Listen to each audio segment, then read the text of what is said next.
Welcome to the hottest movie review on the internet today, the A-List Review.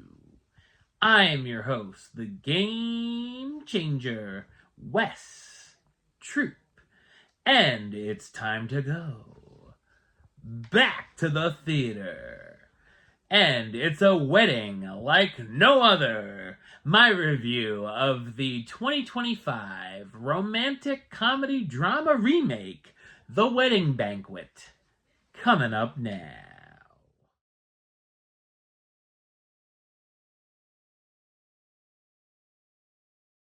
Min, a gay man, makes a deal with his lesbian friend.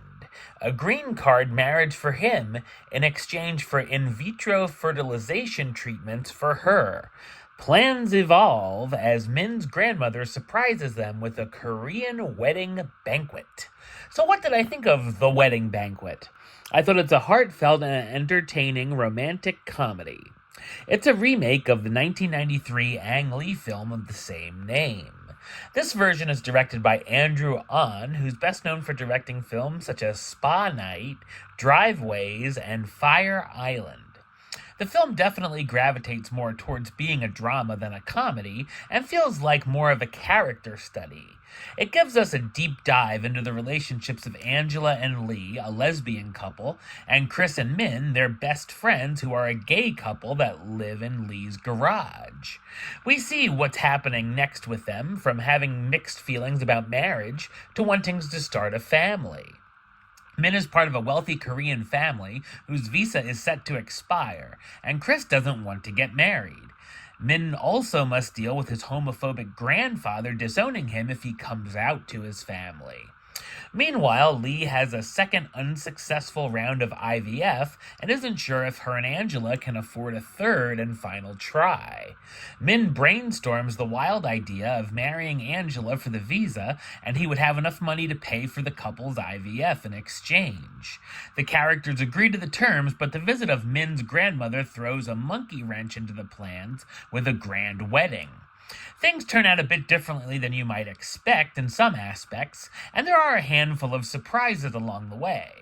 Another subplot is Angela dealing with her mother and how it affects her mom's life with having a daughter who's gay. There's a number of good laughs throughout, and I found myself at least chuckling at the material fairly often. There are some emotional moments as well, with a number of conflicts going on with the couples, some being worse than others, but nobody here is exactly perfect. I also found myself caring for the characters throughout their making of mistakes.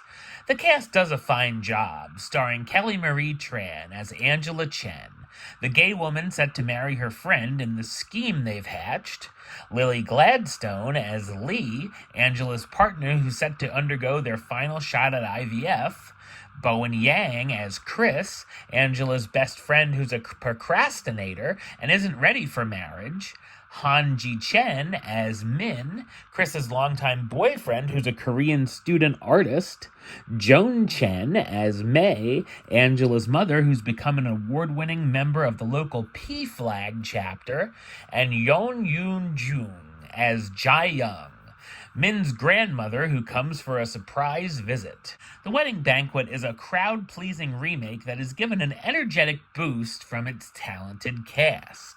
Number-wise, I'm going to give it a 7 out of 10, which gives it the A-list rating of Do It. Alright, well that's the show. I'll be back with another review very soon. But until then, don't forget to like, comment, and subscribe right here on YouTube. YouTube.com/WestsideOf515. Like the show on Facebook, Facebook.com/WesTroopAlist. And of course, you can follow me on the Instagram and Letterboxd at WesAlist. Until next time, Troop out.